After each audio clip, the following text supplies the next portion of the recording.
ஹரே கிருஷ்ணா. பரம் ஜெயதே ஸ்ரீகிருஷ்ண சங்கீர்த்தனம். ஜெய் செல்ல குருதேவ். மகாபாரத சம்பவங்கள் வருது. அர்ஜுனனுடைய கலக்கம், அப்புறம் பகவானுடைய ஆறுதல், இதுகள் பற்றி இன்றைக்கு பார்க்கலாம். இரண்டு சேனைகளும் வியூகத்தோட நிற்கிறத பார்த்தான் துர்மதியன் துரியோதனன். பார்த்துட்டு துரோணர்கிட்ட போய் பிரதான வீரர்களை எல்லாம் அறிமுகம் பண்ணி பேசுறான். பாண்டவ சேனை தலைமை சேனாபதியாக உங்க சீடன்தான் இருக்கிறான் திருஷ்டத்யும்னன் அப்படின்னு சொன்னான். அதோட அர்த்தம் உங்ககிட்டே வித்தையை படிச்சுட்டு உங்களை காலி பண்ணலான்னு வந்திருக்கிறான் அப்படின்னு மறைமுக அர்த்தம். அடுத்து நம்ம பக்கத்துல பீஷ்மர் தான் தலைமை, அவர் தான் சேனாபதி. அதனால அவர் ரொம்ப பலசாலி. இருந்தாலும் நீங்க அத்தனை பேரும் அவரை காப்பாத்துறதுல குறியா இருக்கணும் அப்படின்னு சொன்னான். துரியோதனுடைய வாயில நல்ல வார்த்தையே வராது. ஒரு பெரிய வீரரான பீஷ்மரை காப்பாத்துறது தான் இந்த போர்ல நம்முடைய பொறுப்புங்கிற மாதிரி அவன் சொன்னதுனால பீஷ்மருக்கும் கொஞ்சம் வருத்தம், மூத்தவங்களுக்கும் வருத்தம். எதிர்பக்கத்துலயோ தலைகீழா இருக்கு. உறவுக்காரர்கள்லாம் பார்த்து அர்ஜுனனுக்கு வருத்தம். அதனாலதான் முதல் அத்தியாயம் விஷாத யோகம். அர்ஜுன விஷாதனா கவலைப்படுறது. கவலை கூட பாடம் புகட்டுது. அதனால அதை ஒரு யோகமா பகவான் அறிவிக்கிறார்.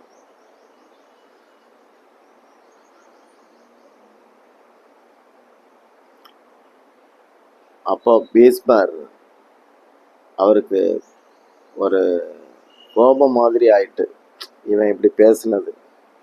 உடனே சங்கு எடுத்து சிங்கம் மாதிரி ஊதுறாரு. அவங்கவுங்க கையில இருக்கிற சங்குகளை முழங்குறாங்க. அப்ப அர்ஜுனன் கிருஷ்ணர்கிட்ட சொல்றான், இத்தனை கெட்ட புத்தி உள்ளவனுக்கு ஆதரவா இத்தனை கூட்டமா, தேர நடுவுல போய் நிறுத்துங்க, அந்த மூஞ்சிகளெல்லாம் நான் பார்க்கறேன் அப்படின்னா. பகவானும் அப்படியே செஞ்சார். செய்து அங்க தேர கொண்டு நிறுத்திட்டு, விஜயா பார் அங்க அப்படின்னு சொல்றார். அப்ப சேனைகளையும் அதன் முன் நிற்கக்கூடிய தலைவர்களையும் பார்த்தன். அவன் முகம் வாடி போயிடுச்சு, பொலிவு இழந்து போயிடுச்சு, வேர்க்க ஆரம்பிக்குது, உடல் நனையுது, நடுங்குது, கவலை வந்தது. கிருஷ்ணா, இதுல யார் பகைவர்? நாங்க சண்டையிடணும்னு வந்தேன். ஆனா இங்க நான் பூஜிக்கத்தக்க பிதாமகர் இருக்கிறார், மரியாதைக்குரிய துரோணர், கிருபாச்சாரியர், சல்லியன், இவங்கெல்லாம் இருக்காங்க, வேண்டப்பட்ட உறவுக்காரங்கெல்லாம் இருக்காங்க. இதுல யார் எனக்கு பகைவர்? நான் காண்பதெல்லாம் இப்படி பார்க்க வேண்டியவங்களா இருக்கிறாங்களே அப்படின்னு வருத்தத்துல கேட்டான். இவங்க எல்லாம் நல்லா இருக்கிறதுக்கு தானே நான் ஆட்சியை ஏத்துக்கணும். இவங்களை கொண்டுட்டு ரத்தம் சிந்தன பூமியை பெற்று நான் எப்படி சந்தோஷமா இருக்க முடியும்? அப்படிப்பட்ட ஆட்சியை நான் விரும்பல. இவங்களை வதம் செய்து ஒரு நாட்டை பெற எனக்கு விருப்பமே கிடையாது. அவங்களுக்கே ராஜ்யம் வேணா இருந்துட்டு போகட்டும். இவங்க இல்லாத நாட்டுல எனக்கு என்ன வேலை? இதுல எனக்கு எப்படி சுகம் கிடைக்கும்? ஜனார்த்தனா, இதை நான் சுத்தமா விரும்பல. சந்தனம் பூசி யாருடைய பாதங்களை நான் பூஜிக்கணுமோ அப்படிப்பட்டவங்களை ஆயுதங்களால தாக்குறதா? இதனை நான் முதல்ல யோசிக்காத முட்டாளா இருந்துட்டேனே. இவங்களுடைய ரத்தம் சிந்திய நிலத்துல நான் எப்படி சுகமா வாழ முடியும்? மனசு தகிக்காதா? பேராசை அவங்களுடைய புத்திய குழப்பி இருக்கு. சாகிறதுக்காக கூடியிருக்கிற மாதிரி வந்திருக்கிறாங்க. இது குருட்டுத்தனம் இல்லையா? ஆனா நம்ம குருடன் கிடையாது. நம்முடைய வம்சம் நம்மாலேயே குருட்டுத்தனத்தால நம் கண் எதிரையே அழிஞ்சு போறதா? அப்படிப்பட்ட குல நாசத்தால சிராத்த பிண்ட பாரம்பரிய சடங்குகள்லாம் விடுபட்டு போகுமே. பித்துருக்கள் எப்படி முன்னேறுவாங்க? ஆண்கள் தானே போர்ல எல்லாரும் இறப்பாங்க. அப்போ அவங்களுடைய பிள்ளைங்க அனாதை ஆயிர மாட்டாங்களா? அவங்களுடைய மனைவிகள் கதி என்னாகும்? அத்தனை பேருடைய அழுகைக்காக இத்தனை உற்சாகத்தோட சங்கு ஊதுறோமா? 3 உலகமும் கிடைச்சாலும் சரி, நான் போர் செய்ய மாட்டேன். எனக்கு நாடு அவசியம் இல்லை. நான் இங்கேருந்து விலகும்போது நாடு கிடைக்காது, அவ்வளோதானே. பிச்சை எடுத்து வாழ்ந்துக்கிறேன். வனவாசத்தில் எங்களுக்கு பிச்சை எடுத்ததில் நல்ல அனுபவம் இருக்குது. பகவான் இதையெல்லாம் அவனை பார்த்து வியப்போட மெதுவாக சிரிக்கிறார். அவருடைய சிரிப்பை பார்த்து அவனுக்கு இன்னும் குழப்பமாயிடுச்சு. மூஞ்சி அவனால் பகவான் முகத்தை நிமிர்ந்து பார்க்க அவனுக்கு கூச்சமாக இருக்குது. அச்சுதா, எனக்கு போர் வேண்டாம் அப்படின்னு சொல்லி ஆயுதங்கள் நழுவ முதுகில் கடந்த அந்த அம்புகளை போடக்கூடிய பை, தூணீர்னு பேர், அதை கழுத்தி ஓரமாக வச்சுட்டு தேரில் இருக்கிற ஒரு தூண் பக்கமாக தலையை சாய்ச்சி குனிஞ்சிக்கிட்டு உட்கார்ந்துட்டான். அவன் உடம்பு நடுங்கிட்டு இருக்கு. தொண்டை கம்மி போயிடுச்சு. தொண்டையும் அப்படி ஆயிடுச்சு. உடம்புல வலிமையே இல்லாமல் போச்சு. மனசில் துணிச்சல் போயிடுச்சு. வீரம்ங்கிறதே சுத்தமாக இல்லை. அவனுடைய உள்ளம் கள்ளம் இல்லாதது அப்படிங்கிறதுனால தான் பின் விளைவுகளை எண்ணி பார்த்து பயந்தான். அவனுடைய தூய உள்ளம் பிறர் துயர பொறுக்க இயலாமை, தன்னுடைய சுகத்தை விட்டு கொடுக்கிறது, சுயநலமே இல்லாத நிலைமை, இலகிய மனசு, இதையெல்லாம் பார்த்த கண்ணபிரான் அவனை ஒரு உத்தமமான, அதாவது கீதைக்கு உரிமையுள்ள ஒரு பாத்திரமாக பார்த்தார். இதனால அவன் நிமித்தமா, அதான் கிருஷ்ணர் அவன் நிமித்தமா உலகத்துக்கு ஞான மொழிய கொடுக்க ஆரம்பிக்கிறார். தான் செய்கிறோம் அப்படிங்கிறது மனுஷங்களுடைய ஒரு எண்ணம், அகங்காரம். ஒவ்வொரு உயிரும் தத்தமது விதிக்குத்தக்க பலன்களை சுகதுக்கங்களாக அனுபவிக்குது. மனசுக்கு பாதக பலன் துக்கம், சாதக பலன் சுகம். என் மனம் மழுங்கி போயிடுச்சு அப்படின்னு அர்ஜுனன் சொன்னான். பகவான் இதை ஏற்றுக்கலை. இது பேடித்தனம், ஆரியருக்கு அடாதது அப்படின்னார். ஆரியன்னா பண்புடையவர்கள் அப்படின்னு அர்த்தம். அகங்கார அதாவது மனுஷன் தேச கால சூழல் தகுதி இதுக்கு தக்க கடமைகளை அகங்காரம் இல்லாமல் முடிக்கணும், நிறைவேற்றணும். இதில் தனது அடுத்தவரது அப்படிங்கிற மயக்கம் வர அனுமதிச்சோன்னா அறிவு முடமாகிரும். இது இதய பலவீனத்தில் கொண்டு விடும். சரீரத்தில் வரக்கூடிய மாற்றங்கள் இருக்க அது நிகழ்ந்தபடியே தான் இருக்குது. முதல்ல சிசுவாக இருக்குது, அப்புறம் குழந்தையா இருக்குது, அப்புறம் பாலனாக இருக்குது, அப்புறம் வாலிபனாக இருக்குது, அப்புறம் முதியவன் ஆகுது. இப்படி உடல் இந்த வேலையெல்லாம் பார்த்துக்கிட்டு தான் இருக்கு. ஆனால் இது அவனுக்கு அப்பாற்பட்ட நிகழ்வுகள். அதாவது இறைவனுடைய இயற்கையின் ஆணைப்படி இது நடக்குது. உண்டாகிறது, உற்பத்தி பண்ணுறது, உதவாமல் போகிறது, முடிவுக்கு வர்றது, இதெல்லாம் இறைவனுடைய இயற்கைப்படி கர்மத்தின் கணக்குப்படி இது நடக்குது. இதில் கடவுள் இல்லைங்கிறவனும் தப்ப முடியாது. செத்து தான் ஆகணும், இந்த சம்பவங்கள்லாம் சந்திச்சு தான் ஆகணும். சுகதுக்கம் கூட கர்ம வினையால் வாரது தான். காரணத்தை பார்க்கக்கூடாது. ஏன்னா ஒரு கர்ம வினை நிகழணும்னா ஏதாவது ஒன்றை காரணமாக இயற்கை பயன்படுத்தும். நாம் காரணத்தை பார்க்கறது வீண். சுகதுக்கம் ஸ்பரிச சம்பந்தப்பட்டது. ஸ்பரிசங்கிறது உடலையும் உடலில் இருக்கிற தன்மாத்திரைகள், அதாவது பார்த்தல், கேட்டல், நுகர்தல், தொடுதல், இப்படி இருக்க இதுகளை பொறுத்தது. இரண்டும் வரும் போகும். இன்பம் சேர்ந்து வராது, துன்பம் தனியா வராது. விவரம் இல்லாத போது இது ஆட்டி படைக்கிறதா உணர்றோம், கோபதாபம் உண்டாகுது. நடக்கிறத நடக்க விடணும், அப்போதான் நாம கடந்து போக முடியும். அப்போதான் சுகதுக்கத்தை கண்டு அசையாத ஒரு தன்மை, அதுக்கு அமிர்த தத்துவம் பேர், அது புரியும். அந்த அசையாத தன்மை வரும், அந்த அமிர்த நிலை புரிய வரும். உடல்ல உள்ள சேதனம் அப்படிங்கிற விழிப்புணர்வு, அதுதான் பிரம்மம்னு சொல்லப்படுது. அந்த சக்தி அது எங்கும் நிறைந்தது, என்றும் உள்ளது. பிரம்மம் எனப்படுவது காரணங்களுக்கெல்லாம் காரணமான பரமாத்மாவின் சிறு பின்ன சக்தி.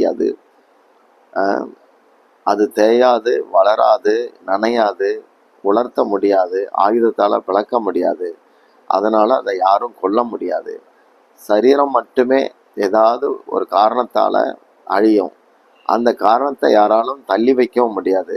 எனவே மாறாத மாற்ற முடியாத மரணத்துக்காக கவலைப்படுறதுக்கு அவசியம் இல்லை. அர்ஜுனன் வந்து சத்திரியன், அதனால போருக்கு அவன் வந்து ஒரு காரணமாகவே உள்ள ஆளு. அவனுக்கு போரிடல்ங்கிறது சொந்த தர்மம். அதுக்காகவே அவன் நிறைய படிச்சிருக்கிறான். எப்படி சிவில் இன்ஜினியருக்கு படிச்சுட்டு ஒரு பெட்டி கடை வச்சு பீடி சிகரெட் விற்கிறது எவ்வளோ கேவலமோ, அது மாதிரி தான் இது. அவனுடைய தர்மம் வந்து போர் வித்தை படித்தவன், இடது கையே போருக்கு போதும் அப்படிப்பட்டவன். நல்லோர் பல பேர் அவனை நம்பி இருக்கிறாங்க. போரை விட்டாச்சுன்னா அந்த துறவு வந்து அந்த அதாவது சுய தர்மத்தை வந்து அவன் விட்டதாக மாறிடும். அது வந்து துறவுல வராது.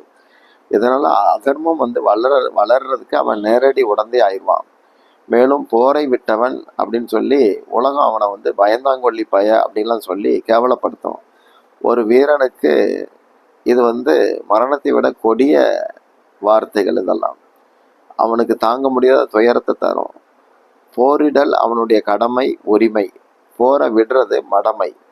அதனால எதிர்பார்ப்புகளையும் உள்நோக்கங்களையும் விட்டுட்டு கடமையை செய்கிறது அப்படின்னு அவன் அந்த நிலைமைக்கு வந்துட்டானா பாவம் வந்து அவனை அண்டாது. மனிதனுடைய உரிமையே கடமை செய்யறதுல தான் இருக்கு, பயனை அடைகிறதுல கிடையாது. அது சும்மா ஒப்புக்கு வரும் போகும். வினையிலையும் விருப்பம் வேண்டாம், பயன்லையும் விருப்பம் வேண்டாம். அதுதான் கடமையை செய்யக்கூடிய முறை. இதை கர்மயோகமாக பகவான் போதிக்கிறார். அப்படி கடமையாற்றும் போது அவனுக்கு வந்து நிதான புத்தி இருக்கும், சிந்திக்கிற குணம் இருக்கும், செயல்ல உறுதி இருக்கும். சிந்தனையில நிதான புத்தி, செயல்ல உறுதி, அடுத்து எதையும் விட்டு கொடுக்கறதுலையும் ஒரு மன நிறைவுலாம் உண்டாகும். பாப புண்ணியம் அவனை வந்து தீண்டாது. ஜென்ம பந்தத்திலிருந்தும் அவன் விடுபடுவான். இதை நல்லா உணர்ந்தா அவனுக்கு வந்து திட புத்தி உண்டாகும். அறிவின் சஞ்சலத்துக்கு ஆசைகள் தான் காரணம். ஆசைகளை அகற்றி திட புத்தியோட தன்னில் தானா திருப்தனாக இருப்பவன் தான் சிதப்பிரஜன். திட பிரஜை உள்ளவன், திடமான உணர்வு கொண்டவன் அர்த்தம். அவனுக்கு வாழ்க்கையில வந்து துயரங்கிறது தெரியாது. சுகம் தேடி ஓடவும் மாட்டான், சுகஜீவியாகவும் இருக்க மாட்டான். விருப்பங்களை எல்லாம் வடிகட்டி வச்சிருவான். அவனுடைய இந்திரியங்கள் வந்து உள்முகமா திரும்பி இருக்குது. இது வந்து மனதை வந்து வசப்படுத்திய நிலை, புலன்களை வசப்படுத்திய நிலை. புலன்களுக்கு தேவையானதுகள் அவனுக்கு கிடைச்சா கூட விருப்பு வெறுப்பு ஈடுபாடு இல்லாம சுவாமியாக அவன் இருப்பான். அவனுக்கு வேணுங்கிறதோ வேண்டாங்கிறதோ கிடையாது. எதுக்கும் வசப்பட்டு கிடப்பவனுக்கு தான் புத்தியில வந்து நல்ல முடிவுகளை எடுக்க முடியாது. விதியால அமைக்கப்படும் சூழலை ஏற்று திருப்தியோட ஒருத்தர் வாழணும். போர் கோரமான ஒரு ஹிம்சை தான். அதனால அர்ஜுனன் வந்து திணறலாம். ஆனால் கிருஷ்ணர் வந்து தெளிவாக சொல்றார், போர் அப்படிங்கிறது புலன்களின் செயல். இறைவனை அடையிறதுக்கு 2 மார்க்கங்கள் உண்டு. ஒன்று நிவிருத்தி, இன்னொன்று வந்து பிரவிருத்தி. நிவிருத்திக்காரங்கள்லாம் அறிவு கூர்மையோட இருக்கிறதுனால அவங்க வந்து விடுபடும் நோக்கில் செயல்படுவாங்க. நிவிருத்திக்காரர்களோ உலக ஈடுபாட்டில் பிரதானமாக இருப்பாங்க. இதில் வந்து ஆன்ம முன்னேற்றம் வந்து வாய்க்காது. பௌதிக முன்னேற்றம் வரலாம். புலன்களை மட்டுமே அடக்குதல் அப்படிங்கிறது பலவந்தம். அது மனசுல உள்ள போக சிந்தனையை விடணும், ஆசைகளை விடணும். அப்போ மனதில் ஆசைகளை மறைச்சி வச்சுக்கிட்டு புலன்களை மட்டும் நான் அடக்கி இருக்கிறேன் அப்படி வாழ்ந்து காட்டினா கூட அது வந்து ஒரு விதத்தில் கள்ளத்தனம் தான், கபடத்தனம், அடுத்தவங்களை ஏமாத்துறது. ஆசையோட எதையுமே செய்கிறவன் தியாகி ஆக முடியாது. நற்செயல்கள், அதாவது இறைவனை திருப்திப்படுத்தும் செயல்களை செய்து ஒருத்தர் வந்து முன்னேறணும். அது தேவர்களையும் மகிழ்ச்சி படுத்தும். இதை கர்மயோகத்தில் பகவான் வந்து போதிக்கிறார். உலக சக்கரம் சுழல்றதுக்கு தர்ம வினைகள் தான் அடிப்படை. ஆசைகளை வந்து கடவுளை நோக்கி திருப்பிட்டோன்னா அவன் வந்து ஆத்ம காம, அதாவது ஆத்மராம நிலையை அடைவான். அதனால கர்மத்தை வந்து முறையாக செய்தல் அப்படிங்கிற பக்குவத்தோட ஜீவர்கள் வந்து கட்டாயப்படுத்தப்படுறாங்க. அந்த பக்குவத்தோட செயல்பட கட்டாயப்படுத்தப்படுறாங்க. அகங்காரம் தான் ஒருத்தனை நான் தான் செய்தேன் அப்படின்னு ஆக்குது. அப்படி பேசவும் வைக்கும். உண்மையிலே நடத்துறது இறைவனுடைய இயற்கை. இவன் வந்து நான் தான் செஞ்சேன்னு சொல்லி ஸ்டிக்கர் ஒட்டுறான். அது வந்து அந்த அகங்காரம் இருக்கிறதுனால இவனுக்கு வந்து ஏக்கமும் உண்டு, எதிர்பார்ப்பும் உண்டு. அப்படி ஆயிடுவான். அப்போ இயற்கை நடத்துன்னு யாருக்கு தெரிஞ்சு போச்சோ அவனுக்கு வந்து பயன்ல வந்து எதிர்பார்ப்பு இருக்காது. ஒரு தன்னிறைவோட இருப்பான். ஜீவர்களுக்கு முக்குணங்களின்படி சுபாவம் அமையுது. சுபாவத்தால செயல்கள் அமையுது. உண்மையை உணராத போது செயலுக்கு காரணம்னு நான் அப்படின்னு நினைக்கிறான். அதனால அகந்தை வளருது. தத்துவம் தெரிஞ்சவங்க நான் அப்படிங்கிறத பகவானுடைய தாசன் இல்லாட்டி பகவானுடைய தாசனுக்கு தாசன் அப்படின்னு புரிஞ்சு செயல்படுறதுனால இந்த அகந்தையிலிருந்து விடுபட்டு இருப்பாங்க. கர்ம வினை அவனை வந்து அசைக்க முடியாது.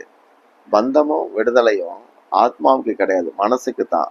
அதே சமயம் உண்மையை உணர்ந்த விவேகிகள் பாமர மக்களை பக்தி பண்ண வைக்கிறேன் அப்படிங்கிற பேர்ல எதையாவது தத்துவங்களை பேசி குழப்பிடக்கூடாது. பலர் புத்தி பேதத்தை உண்டாக்குவாங்க. இது வந்து நல்லது கிடையாது. எப்பவுமே செயலற்ற நிலையை விட பக்தியோட செயல்படுறது ரொம்ப ரொம்ப சிறந்தது. இதை பற்றி பகவான் பேசுறார். மேற்கொண்டு நாளைக்கு பார்க்கலாம். ஹரே கிருஷ்ணா.